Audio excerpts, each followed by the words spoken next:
Cinnamon roll cookie. Oh. Hi, good morning. It's Thursday, October 9th, 2008.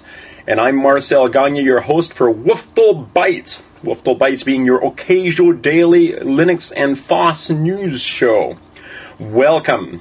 As you might recall, hey, I'm not going to talk about the financial crisis today. I'm not going to mention that at all. There you go. So I'm just going to skip right into evil, big evil. And I'm not talking about big financial evil. I'm just talking about big evil in general. And what am I talking about big evil? Well, sometimes it's perceived evil.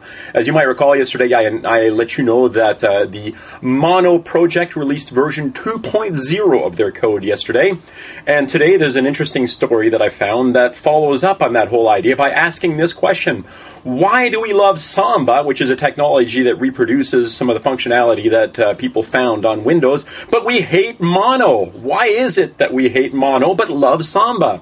And of course, the question comes down to things like patents and the actual freedom associated with the technology. And the fact that when you're using Samba, Samba is completely unencumbered by these things and does not require that you use anything Microsoft in which to operate. In fact, Linux clients can access Samba servers as well as Windows clients accessing Samba servers. So it's a completely different thing. And of course, there's the whole patent issue, which looms like a big dark cloud over top of Mono. So Mono, oh, my press hat. I almost forgot my press hat. Let me see, I got to put on my press hat here. There we go, my press hat. Meanwhile, Miguel de Icaza, who is the founder and the brains behind Mono, or at least the father, the spiritual father of Mono, if not the actual father of Mono, reflects in an interview on what's happened with Mono these last couple of years, or these last few years, last 5 years, in fact, and where it's headed in the future. So if you want to read Miguel's interview, just take a look down at the links at the bottom of this thing, and you can hear Miguel, or you can read Miguel chatting about Mono.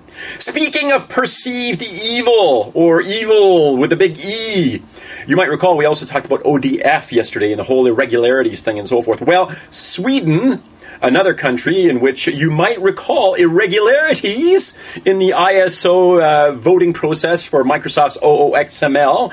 Sweden is one of the places where this happened. Well, Sweden has decided to adopt ODF as its official document format. Yay, Sweden!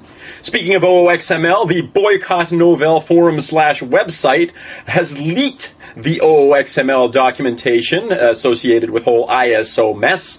5,500 pages of it on their website.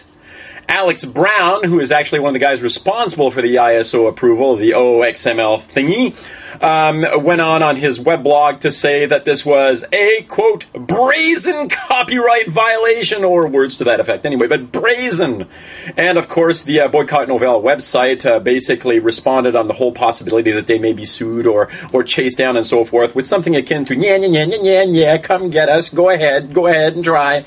And mind you, they invite everybody in the world to come and take a look at the documents and see just what happened out there and see what kind of hooks Microsoft is trying to get into you with the OXML process. Or at least that's what they say on the website, and you can go and check it out for yourself. Now, on to something lighter and much more Linux-centric. Two little interesting things. One of them comes from Linux Hacksaw website, which plays a little game which actually I've played in talks I've given more than once at least, including one talk I gave, which is, Linux marketing, why do we suck at this? Anyway, maybe I should give you the link to that one as well.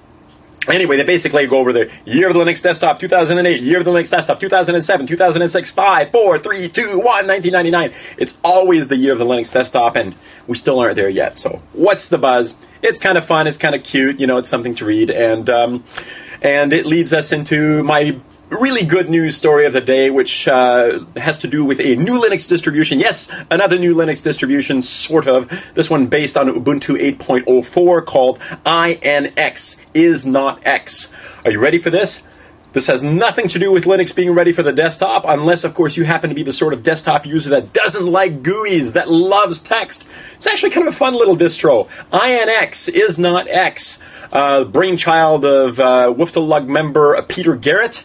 It's actually a really cool little project. I'll give you the link down there as well. Yes, it's a Linux distribution without a GUI. It's got all the applications you'd expect, your email applications, web browsers, IRC chat client, music clients, things to rip and burn CDs and so forth, none of which requires a GUI. fun, fun, fun. Okay, that's it. I'm done for today. Thanks for joining me. See you on the next WFTL Bytes. Oh, by the way, WFTL Bytes now has a new website, WFTLBytes.com. That's going to be interesting. I'll get it up and ready in the next couple of days. It's not ready yet, but WFTLBytes.com. Check it out like as early as tomorrow, okay? All right, talk to you later. I'm done. See you. Bye.